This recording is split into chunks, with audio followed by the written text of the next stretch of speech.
everybody, welcome. This episode has a different intro. As you can see, I am taking a walk, getting my steps in. However, I did need to record and let you guys know what you are going to encounter coming here in a second. So the next episode was recorded in 2024. This episode, I need to do it also a warning, trigger warning. We are discussing suicidal ideation, and more specifically, how to deal with a partner that is experiencing suicidal ideation. What do you do with that? How do you move with that? How do you keep yourself intact? And Marina just kind of gives her viewpoint. I just want to say that if you or anyone that you know is dealing with thoughts of self-harm or suicidal ideation, please reach out to the numbers provided.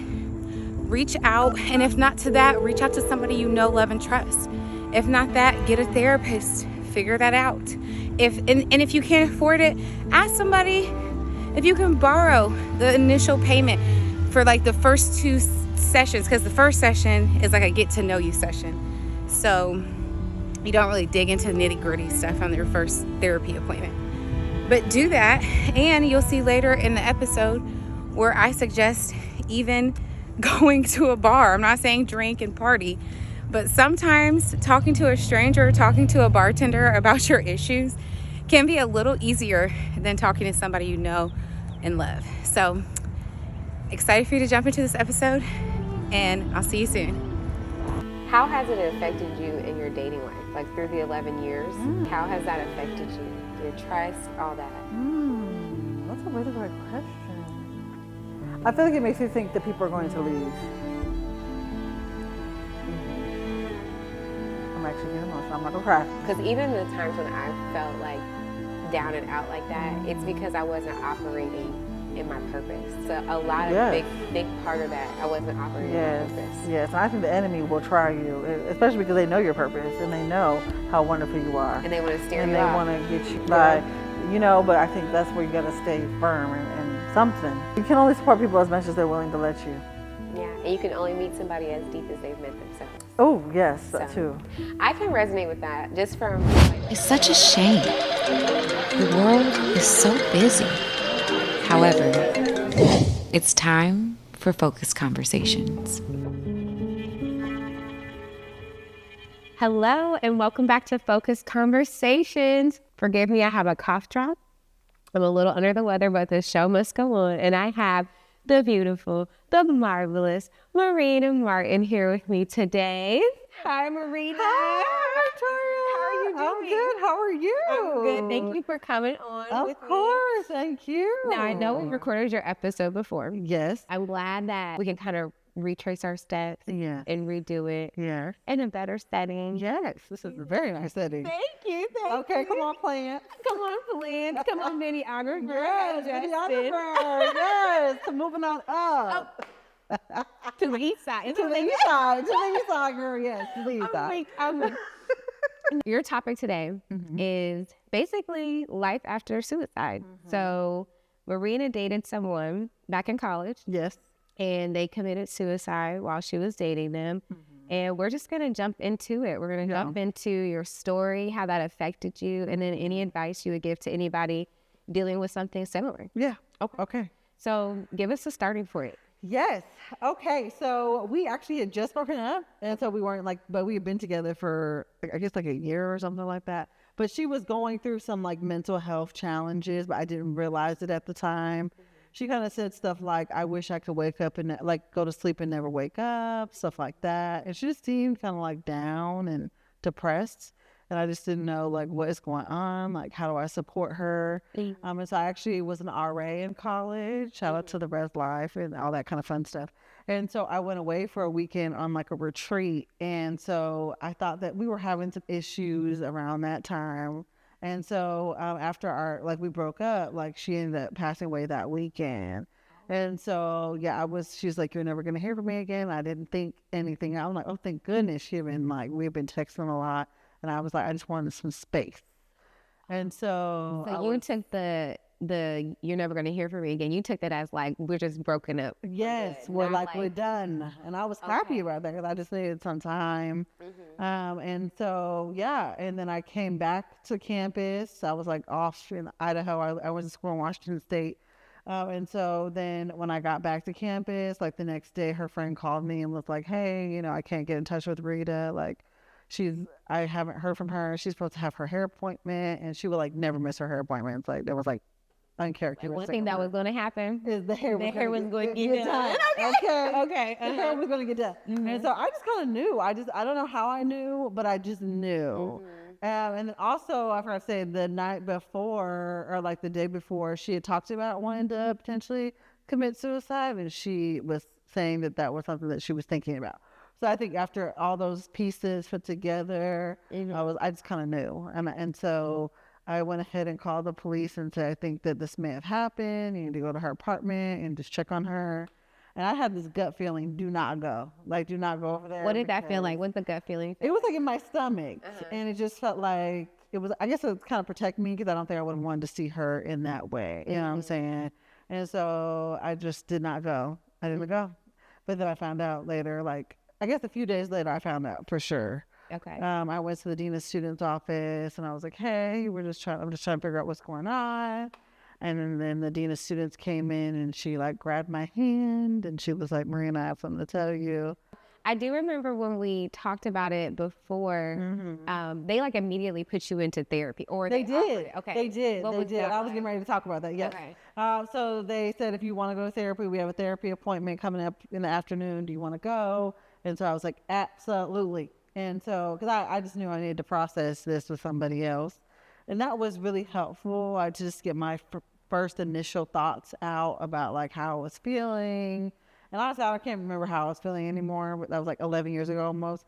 But I just remember feeling very emotional and very sad. And it just didn't feel real. How long do you think it took you? I know you said it's kind of hard to remember, but how long do you think it took you to fully process, like, oh, somebody I loved and cared about took their life while I'm at a retreat? What was I would say it was really challenging. It was it's kind of like I can't even put it to words because I think it took me a long time. I think there's parts of me that are still processing what happened all those years ago, you know, because it's not something you just like, you know, suicide is not natural or normal. I understand. You know what I'm saying? Like, it's not like an everyday occurrence. It's not like an everyday occurrence that we experience in our lives. Even though, and then at some point I'm going to drop a statistic in here because I do know that the suicide rates have increased over the years. And it really breaks my heart that is becoming like a norm. And I actually dated somebody that was suicidal. However, he didn't end up committing the suicide. So I can understand what it's like being with somebody. Did you feel like you were trying to keep her alive at any point, or would it? I mean, looking back, yes, but in the moment, necessarily no. Okay. I mean, I could tell that she was down. Like when I mean down, I mean depressed, and I just kind of felt like something was off, and so I think that I was trying to keep her like at my dorm so she would be by herself or stuff like that. Well, give me more detail on that. Like for I think we got into some kind of like disagreement, and I remember she wanted to go to her apartment. But I was like, oh, no, just stay with me. So just trying to make sure that she felt like loved even in those moments where maybe she was going through like a hard time. And so, you know, sometimes when you're going through hard, difficult moments, and you feel like more down, depressed, whatever. It's like, oh, I shouldn't be here or whatever. So I didn't want her to feel that way. Did you feel like it was like taxing on you at all, like being with her, or hindsight? I mean, I just think the relationship wasn't the best one I should have been in. But I mean, that like what she was going through mental health wise, no, I don't think that was taxing because I'm glad that I could be there for her to support her. You know, but what she was going through is, I think, what a lot of people go through, you know, like we're in school or we're dealing with our parents or we're dealing with finances, whatever. There's all these different things and it's a struggle. And did she leave a note or anything? I believe she did, but I don't know for sure because she lived alone. Oh, no, she had a roommate. And so I think she left something for her mom. Oh, she had a roommate. She did. And she did that with... I don't know. I don't know if the roommate was there. I don't know because it was like they had their own individual entrances. Okay. And so I don't know. I think it was like 2 roommates. I think she left something for her mom. Or maybe she left something. I don't really know, to be honest. Because me and her mom don't get along. I'm going to be honest with you. And so, or did not get along back then. And so I never found out if she left a note. Okay. In hindsight, if you can, since you've done therapy, you've done more work on yourself, what do you think attracted you to that situation and someone dealing with something like that? What do you think kind of brought you to that? For me, feeling like somebody actually was into me, because I think growing up as like a Black girl, plus size woman, there's not people that are always attracted to Black women that look like me. That's how I felt growing up. And so to have Rita be like interested in me, I was like, oh wow, like this is so amazing. So it made me overlook certain things, I would say, because it was someone who felt like they were really into me. And then like when there started to be issues, I was like, oh, wait a minute. Like, but I didn't really think about it. So I was like, oh, well, she's into me. And this is my first relationship, first love, like all that. Okay. And how old were you again? I was 19. I get that. Yeah. I get that. 19 to 20. She passed away when we were 20. Okay. Yeah, I get that. It's like this new like baby love, and it's like, oh, somebody's there. That's Yes. So my first love, which I've already covered that episode, he didn't commit suicide, but he was murdered, and that's how it was for me too. Yeah. It was just like, oh, like I actually like somebody, and like this is like okay. Yes, and it's reciprocal in a way, and that's nice. And it's easy to overlook It is. some red flags, It is. especially when you're young. It is. So I totally get that. Yes. So what has your healing journey looked like since the 11 years ago, since we last recorded to today? Yes. What has your healing journey looked Yes, a lot of journaling still, a lot of therapy. So I'll do a lot of like spiritual work. Okay. And so I feel like a lot of that has been really healing. I also was a part of this thing called the Muses, which is an event in Atlanta. Okay. And I talked about Rita, and I like talked about our story and her story and my story. So I'm just like trying to, I don't know if educate is the right word, but like let her memory live on through what I can share, you know, or not like what I can share, but what I choose to share, you know what I'm saying? Do you ever feel like continuing to share her story? Do you feel like you're like staying in the past at all? No, I don't actually. No, I think I'm just like, I wonder who she would be today. I'm not gonna lie. Like this 31-year-old us, like who would she be? But I'm not, I don't think I'm living in the past. I think I'm just like holding on to her memory. What was it like then the years of therapy after the fact? Like what, like explain that for somebody, like say somebody right now has dealt, like someone, they just woke up this morning and their person committed suicide. What should they be expecting to go through when they go to therapy? Ooh, pain and a lot of hurt. And like trying to figure out, was it my fault versus is it not my fault? I think I dealt with that a lot and wishing like I could have saved her. You know, I found my notebook from when she passed away in 2014, and I was reading it the other day, and a lot of it was like, I wish I could have saved you. I wish I could have been there for you. I wish that I could have done more. And I like wish what I could do. So I think it's a lot of like you put blame on yourself of like, what could I have done better? And so I think that's the biggest thing of like, it's not your fault. And so that's what I would tell somebody is that, you know, there's something you could have done really to prevent, like you could, but not really. Like, you know what I'm saying? Like someone who wants to do that is going to do that. But the biggest thing you could do is just provide resources, give them support, like the 988 suicide hotline, stuff like that. And let them know that they are not alone. But it can be a difficult and hard path to go down. And so I think like also just like self-reflection about like your worth and belonging and stuff like that. Those types of things too, I think you go through in therapy. Well, at least I did, yeah. So what ways have you built up your self-worth so that, like, because do you think you're still attracting people that are in need of more so a therapist than a relationship? Do you think you're... No, I think I'm very much single. Hey, call her. Hey, follow me on Instagram. But no, I would say like, I don't think I'm attracting people who need therapists, but I think I attract people that like want community and friendships and belonging, like the same things that I'm looking for. And I think I'm a lot more smarter than I was back in 2014. I know what I'm really looking for, and so I'm able to like navigate those waters a lot stronger than I was back then. So if somebody was interested in me, but they don't have nothing going for them, doesn't mean I'm gonna be with you. Like, what's that mean?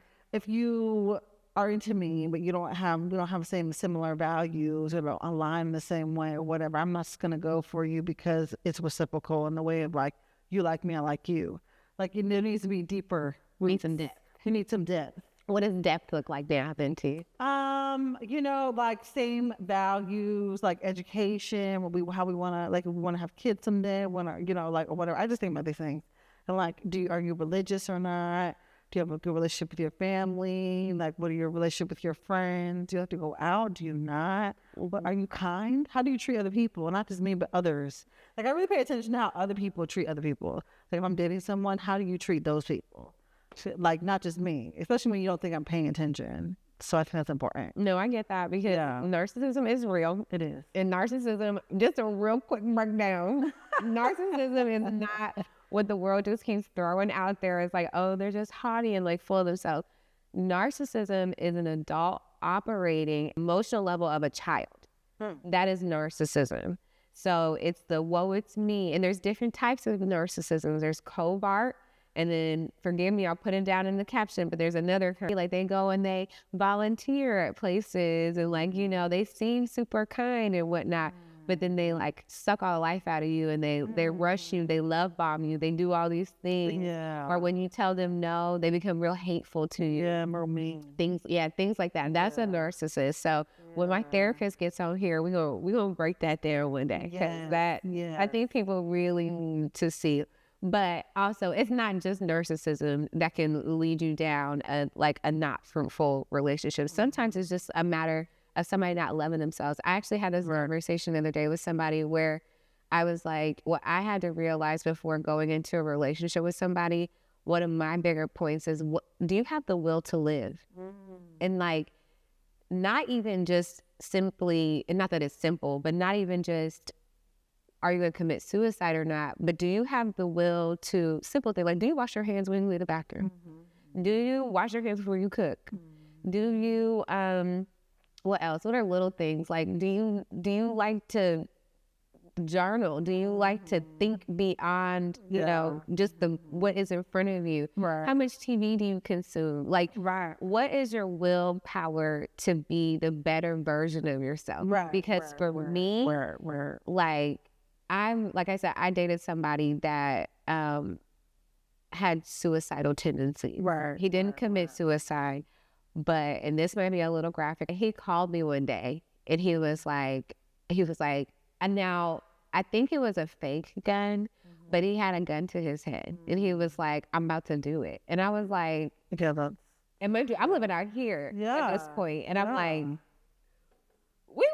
Like, what do I do? You know what I mean? I'm like, much like, what do I do? Yeah, and so then at that point, I'm like, okay. I'm like, this is too much for me. And so what would you say to somebody that is in a situation like that and they can tell that it's too much for them to be in the relationship? Because I can see for you, like, you didn't really fully realize, like, this is too much. It's your first love. It's like, it's like great things going on. Right. I know butterflies. Yes. But like for somebody who is like, I can't, this is too much. You're like, if you kill yourself, I can't be around for that. What would your advice be to them? Ooh, I don't even know. That's a hard one, Victoria, but I guess I would say, I mean, you got to take yourself, first of all. Like, you got to take care of you, number one. So I feel like our emotions are a really great way of like a channel of like what am I trying to say? Like a compass type of, like, will tell you which way you need to go type vibe. And I think a lot of the times we don't listen to our emotions or our feelings that kind of are guiding us a certain way. And so I guess that would be the biggest thing I would say, is to just kind of be paying attention to how you feel, kind of connecting with yourself. So if you feel like this is too much, then you need to make a plan of exit. And, you know, I think sometimes we take on other people's burdens or like other people's things, but it's not, we can't carry everybody's load in our own. Like, that's just too much. And so I think the biggest thing or advice that I could give is just to take care of yourself, provide them with resources, support, advocate for therapy, advocate for journaling, self-care practices. But at the end of the day, if you can't do it, you can't do it. And you can't force yourself to do something that you just don't want to do or shouldn't do and put yourself in a harmless way. Like, I just don't think that's right. Prior to going into a relationship, what do you think some warning signs are that a person might be suicidal and you should not engage to the point where you give your heart to them and get so entangled into it? I pay attention to like the words that they use. If they're saying like similar to what Rita would say, like, oh, I know I don't want to be here anymore type stuff, or, you know, I'm really depressed. I mean, like, we all can go through depression. So there's levels of, I've been depressed. So like, I'm not saying like that nobody's ever going to be depressed. But I think you just have to pay attention to the signs and like just everything that they're doing and just pay attention. How would you suggest somebody deepen their own connection with, because basically we're talking about discernment, right? Yes, discernment. So yes. how would you suggest somebody heighten their discernment and wisdom? You gotta get quiet with yourself, which I would say I'm still working on myself. But I would say like even if it's 5 minutes of just like sitting by yourself, meditation or journaling. I feel like discernment just comes to me natural, like normal, like not normal, but like it'll come like randomly, like at different points in time. And so like if something's coming up, I'll just like when I said I had the gut feeling, it just kind of like in my stomach, I just felt something. And so it just happened. They just happen randomly for me personally. But I think like there'll be moments when I don't listen and I'm like, oh dang, I should listen. So I think it's important to just kind of be in tune. How has it affected you in your dating life through the 11 years? How has that affected you? Your trust, all that? That's a really great question. I feel like it makes you think that people are going to leave. But I'm actually getting emotional. I'm not going to cry. No, but yeah, it makes me feel scared that people are going to just like, I don't know if they're going to die. I don't think they're just going to up and die. I don't think that. But like, I'll just be like, is this person going to stay around? Like, is something going to happen? Are they going to create a car accident? I don't put that on them, but like, I'll just feel like worried. You know, I'll be concerned. I'm like, oh, I don't want it to happen to you, you know, especially the people that I feel strong connections with. Like, there's somebody in my mind I'm thinking of, and it's like, dang, like, I don't want that to happen to you, and I really care about you. I really love you. Like, what if something were to happen? Like, I would lose my mind. Not literally, but like, it would be hard, and I get scared of like, I don't know if I can live through somebody else going through like committing suicide again. Like, that would be a lot on me. Like, I'm a strong soldier, but I don't know. I didn't sign up for God's strongest package every year, Lord. My goodness, you know.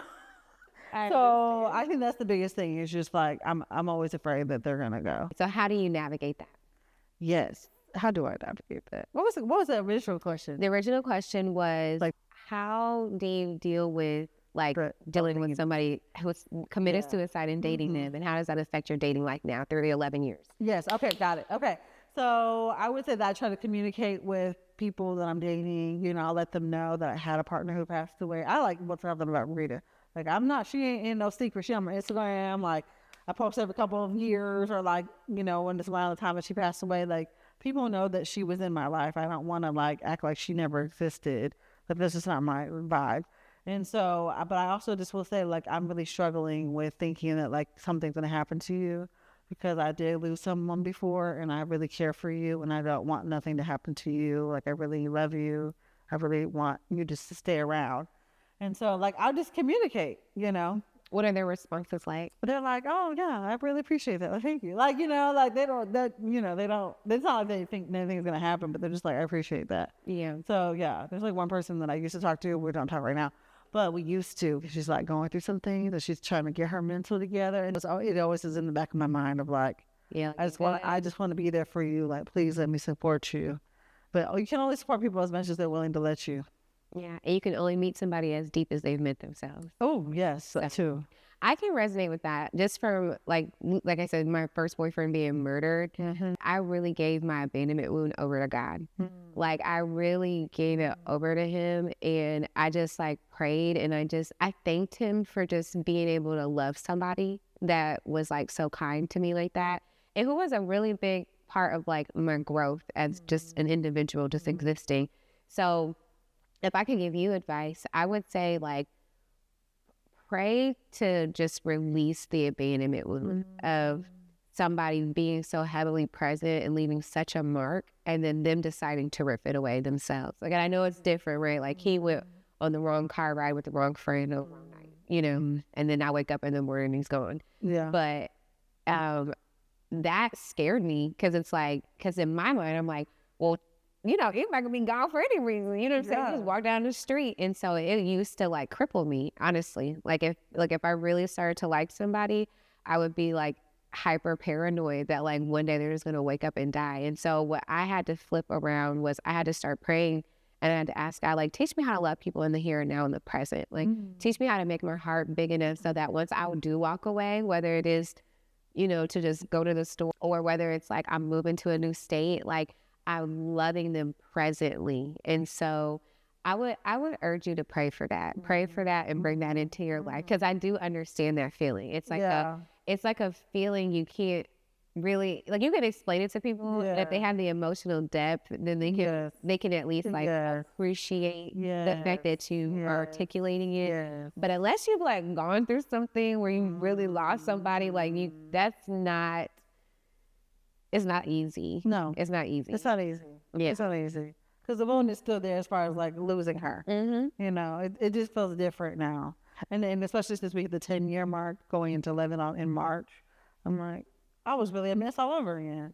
I was really judging myself for that too, which I know I shouldn't have. I'm really hard on myself as a person. I don't even know what that's about. But but I just was really like, dang, this was 10 years ago. Like, why am I crying about this as if it just happened yesterday? You know, like I have 10 years on my healing. So why am I so sad? I guess that's what it was. That's kind of why I asked you earlier about, I don't know what I said, but I think it said something about like reliving in the moment. Yeah. So for me personally, I don't repost him and stuff anymore. Only because I had a moment where God just kind of like, it was like a vision almost, where he just showed me how he loved and took care of me over the years after he was murdered. And then, like I said, I really released it. Like I genuinely, like, I'm talking like on the ground, like about to throw up crying. Like that's how I was like, God, like I need you to like take this from me, because, and tell me how you feel about this. Cause I don't want you to think I'm being like insensitive or anything. No, I don't think that. But I do think it's like, I do think there is something to like genuinely releasing people. And like, I know people try to say like, you know, when they talk about like sex and like soul ties and stuff, like, sure, do that, you know, that's great and dandy. But I mean, like, I even had to do that with a best friend before, where I had to like, same thing, on my knees, pray and cry, I throw up, and I'm like, God, just take care of her. Like, I love her so much. And I know that maybe for the rest of our lives or just however long, we are not going to be close anymore. But like, I need you to just take the love that I have for her and cover her, whatever that looks like. And then now I'm fine. Like if I never see her again, I gave it over to God. And then the same for my past love. I don't feel like I need to stay in remembrance, because I've taken the time to just appreciate what it was and what it did for me. What does that sound like to you? I like it. Okay. I love it for you. I love you, Marina. Marina, I love you. I like it. I love it for you. I love it. Yeah, I'm not saying I mean, because I don't want you to think that I didn't like agree with you. I hear you, and I love it. I do. I love that. I don't know if I'm at that space yet. And I know it's been 11 years. And grief takes, you know, but it was my first. I'm not saying that yours was your first too. Yeah, so both of us had the first. But I think maybe, I don't know if it's because it was suicide, I don't know what, but it's one of those things that I just want to live, you know, keep her memory. Like, and it's not the same way I once did. Like I think I wanted to like create an organization and like, you know, like do all these things and like have this in memory. And I wanted to get really like famous just based off of like talking about her memory. I don't want to do all that, but it's just like, I just want people to know that this person was in my life, that they existed, that they meant something to me, you know, stuff like that. So I'm just going to say, just to say that doing what you're saying, I don't think I'm ready to do that. Yeah, that's all. Okay. So how would you picture it? So how would you describe where you are in your grief journey then? I don't know. What is the cycle? I don't even know. I mean, I've accepted it. I know that it is happened. I know she's gone. She's been resentment. I have, because I used to be so mad at her. Like, how could you do this? So I'm done. Yeah. What else is there? I don't know. So admitting, accepting, resentment, probably the pain of it. You think you're still in the pain? There's some pain sometimes, but not as much. It just comes and goes. Comes and goes. Yeah. Because it was really hurtful too, because I think people in college thought that I like, not that I had something to do with it, but I just think that I just got viewed really negatively throughout her passing. And that's like that's how it felt to me.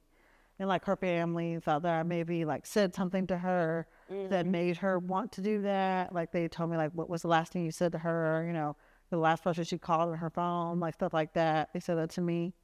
And so I think that I hold on to that too a little bit. And I know I shouldn't. I know I shouldn't. I shouldn't. Yeah. Like let the Lord let that go. But I really do. Because I'm like, how could you say that to me? But, Have you ever written her letters? no. Okay, so this is something that I had. This isn't for somebody that actually I didn't do this to my mom. She's not dead, but we have a tumultuous relationship. I get you. But I want you to tell me. I want you to tell me what this does for you. But I think you should write her 3 letters. My hairdresser actually gave this to me. Okay. So one should be about. Oh, your nails are so Well, pretty. thank you so much. You're welcome. When we get better cameras, we'll do a little nail cam. But so. One for your grief for her, one for grief/anger for her, right? One for the love that you have for her, and then one for what you wish the future could have looked like. I think you should try that because when Marina, you're about to cry. Marina, I love you. You guys, Marina is like the sweetest person. Her heart is like very big. Thank you. She's like so joyous, but I can tell you probably need to try something like that. Yeah, I think so too. It's like very freeing. It's very, very freeing. And it just helps. It helps to like get, and you don't have to do anything with them, you know? Yeah. Or maybe go to the burial site and like for me, like when my first love was murdered, I don't think I went to his funeral, like when they put him down, but I didn't go back there probably for like a year, you know, but whatever it looks like for you to deliver the message, like literally it could be in a journal, you're done. Yeah. But I do think you should write those 3 letters and like start the process of nurturing the wound, because that's not fair to yourself to feel like you're still trying to like make up for what people were putting on you at the time. And because when you're 19, like what do we know at 19? We don't know nothing, girl. We don't know anything. No bunch of nothing or nothing. Okay, and depending on the parents that you have, right? They don't know. You know what I'm saying? I know. What is really going on? I Like I know. tell people all the time, I'm like, when it comes to like marriage and stuff, I'm like, I would like to get married. However, my man has to have been in therapy. Maybe still is in therapy. Yeah. Because Be in there when he meets you. Hello. okay, and go continue. And continue on. Because for me, I just was not shown healthy marriages. I think, well, that's not completely true. There's two people that have healthy, but even then, you know, you want what you want for yourself. And everything. You know, you're like, okay, I like that. I'll take that package over here. Yep. But at the end of the day, I just don't think it's fair that you should not harbor. Yes, I that. agree. You I should not agree. harbor that. I agree with you. Okay. I'm not saying that I just never been told what you just said. Nobody's ever said anything like that to me. So I guess I feel like I'm a lot further in my process than I was 11 years ago, though. So I am very proud of like where I am right now. But I also agree that there's still some work to be done. I mean, as there is in all areas of our lives. So I'm definitely gonna. I'm gonna take. Are you gonna tell me about it? I would. I would love to. I would love to. I would love for you to I would tell love me. to. Yeah, Okay. because I often wonder like what would have been if she would still have been here. And just right. So there was one day, what I did was, it was funny. I don't work there anymore, but I said I had a therapy appointment, so I left work early. But this was therapy for me. So I left work early. I went and got me some Chick-fil-A. And I went to Piedmont Park and I just journaled it. I wrote until I could. I was crying all in the notebook and I just wrote and wrote and wrote and wrote and wrote. And like, don't stop yourself. Like, turn your phone on, do not disturb or off, or wherever, if you don't feel safe, keep it on. Yeah. But, just write and write and write. And like, don't stop your emotions. So if you get to that point where you're about to like throw up crying, girl, throw up if you need to. Like I'm trying to, like, I've been there many a times for different people and situations in my life. And the freedom, like I think you can break stuff off of you sometimes by just like going into it. Yes, I agree. Okay. I completely agree with you. Yes, because I've been feeling set free lately. Okay. It's all other topics, but yes. Okay, well, do you have anything else that you want to share on this topic? I mean, just about the 988 suicide hotline that's available, I think that depression, anxiety, suicidal ideation, like that's real for many people. I know I said earlier in the like the podcast that I was like, it's not normal, but I do believe that it's just like something that people struggle with, and it's becoming more like we talk about it more than we did in the past. So like when I was in college, it was nothing that we talked about as much as we do now. And so I just feel like if you're going through something, or where am I supposed to live? Right here? Like, if you're going through something, I definitely feel like you are not alone. And just know that you can get through whatever you're going through.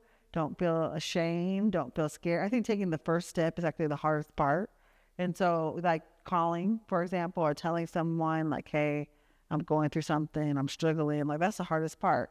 But I feel like so many people will be there to support you, to care for you, to be there for you. So just do what you got to do to take care of you. I love that. Oh, and also I'll add, don't stop the hunt for a therapist. Sometimes the first one is not always the best one. Yes. I will add that part because I know for me, when I was going through that in college and I had a college therapist, like they were terrible.